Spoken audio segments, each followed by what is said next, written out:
La parte práctica de lo que hacemos el día de hoy. Técnicas radiográficas. ¿Cómo evalúo la cadera de un infante, de un niño? Mediante una radiografía, ¿verdad? ¿Cuándo hago una radiografía y cuándo hago una ecografía? En los primeros años hago una ecografía y luego hago la radiografía. ¿A partir de qué punto? ¿A partir de qué tiempo exactamente? A partir de los 3 meses. De 3 a 4, eso es cierto, pero en nuestra población a partir de los 3 meses sale, ¿qué cosa? El núcleo de osificación, ¿sí? Entonces basta que haya núcleo de osificación, es decir, el nacimiento de la cabeza, yo ya puedo evaluarlo con una radiografía. Si tomo antes de los 3 meses, no va a haber núcleo, por lo tanto no voy a poder hacer la medición, no voy a tener ese parámetro para poder medirla, ¿correcto? Y el otro asunto, la otra razón es de que no se le puede dar dosis a un recién nacido, en lo menos posible darle. ¿En qué caso se daría? Una lesión ósea, una fractura, etcétera, ¿no? Entonces tenemos dos razones por la cual antes de los 3 meses no se toma la radiografía. ¿Qué se toma? Una ecografía. La sensibilidad para el diagnóstico de displasia o luxación es menor que una placa, ¿ok? Porque una placa es estática, tú tienes los parámetros para que estén estáticos y puedas medir. En cambio, en ecografía puedes tomarla y a los 2 segundos el bebé se mueve. Quieres poner al mismo sitio, de repente está de otra manera. Entonces hay una falta de certeza en la ecografía. Bien, 2 métodos sencillos los que hacemos. La posición neutra, una radiografía pelvis, posición neutra, decúbito supino, piernas extendidas y juntas, sin nada de rotación, ni siquiera interna o externa, ¿correcto? La segunda técnica de placa radiográfica es la von Rosen. La de ranita. La de von Rosen no es la de ranita. No. La de ranita o la de ancas de rana es la Lauenstein. Les voy a explicar cómo es la de von Rosen.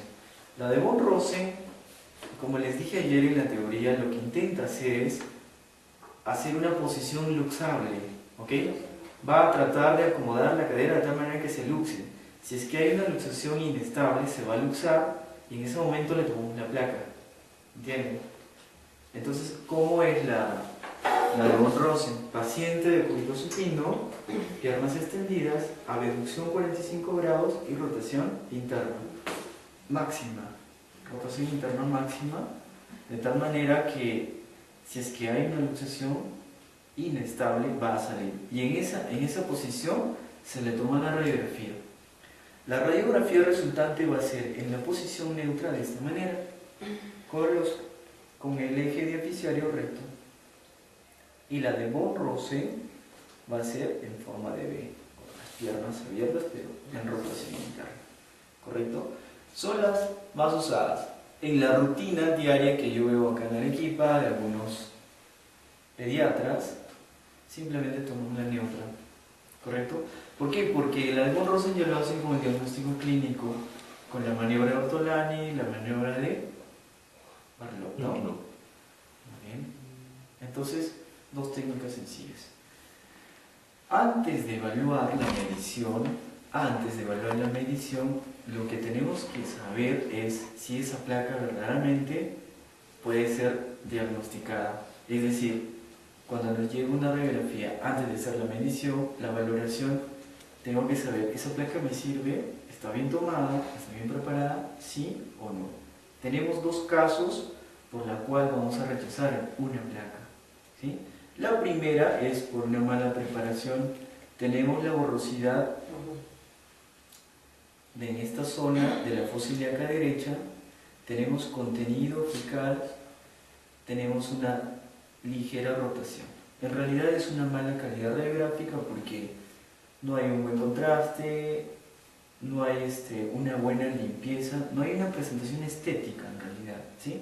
Porque contraste en el área de interés sí lo tengo, pero arriba no.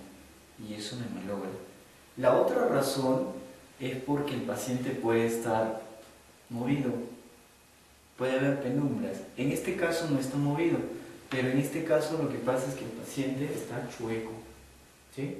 Yo no puedo hacer una medición exacta si veo que el lado o el otro lado está rotado, ¿sí? ¿Y cómo veo eso? ¿Cómo sé qué parámetros veo o qué parámetros tengo que tener en cuenta para decir esta radiografía, el bebé está rotado o está mal posicionado? Son dos. La primera se encuentra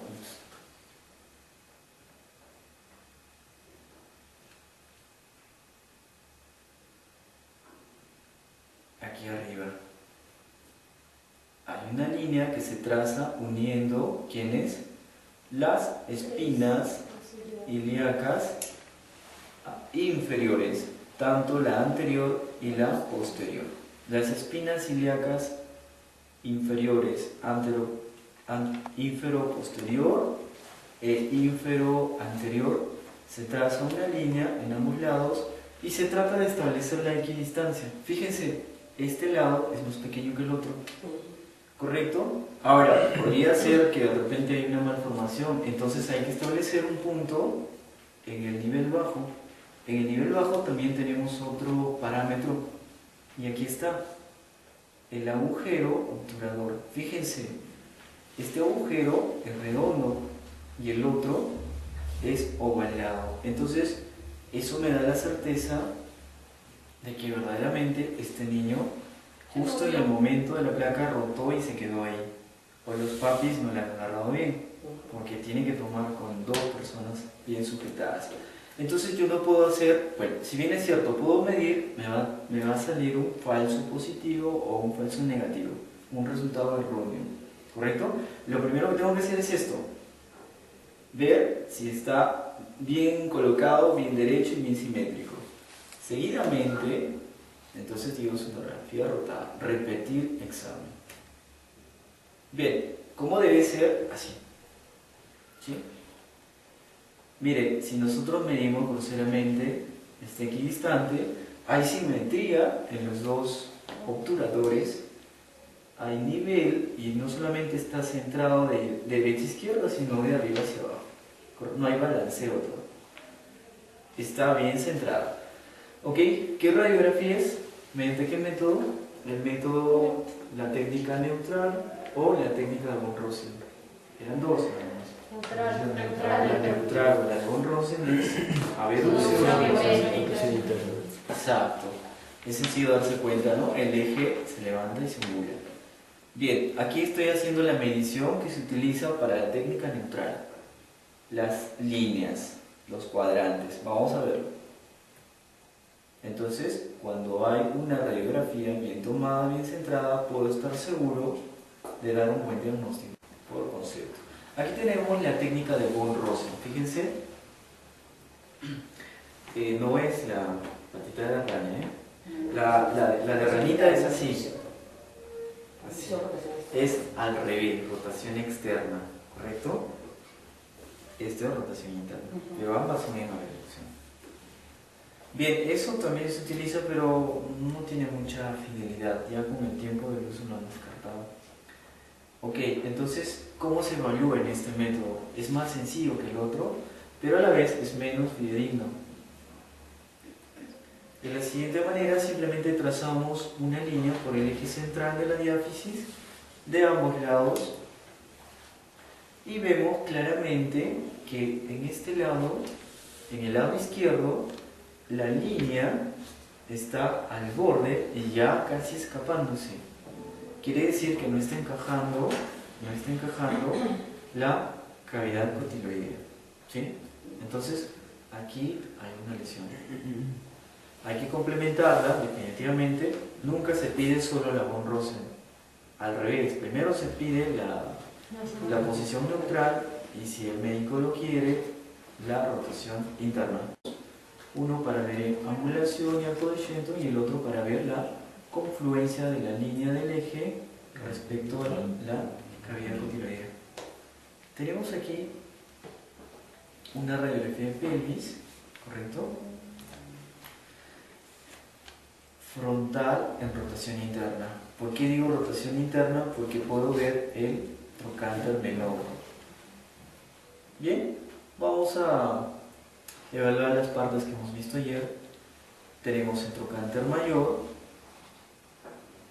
el trocánter menor, el cuello anatómico,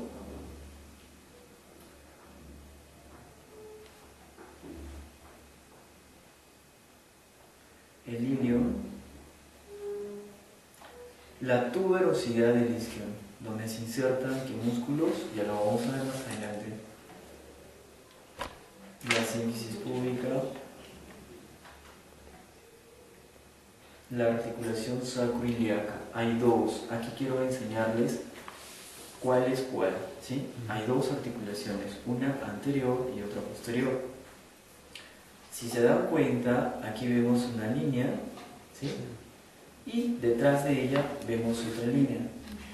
La pregunta es, ¿cuál es la anterior y cuál es la posterior?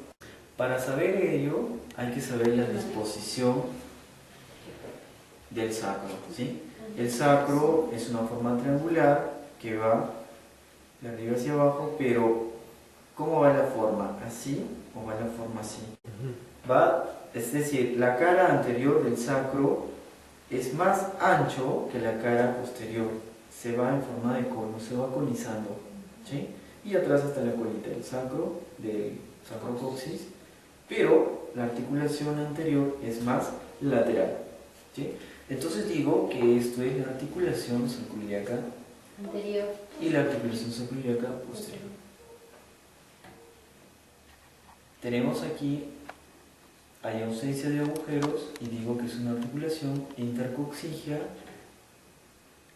Luego tenemos la articulación isquiopúbica o espacio, de la sínfisis, agujero obturador,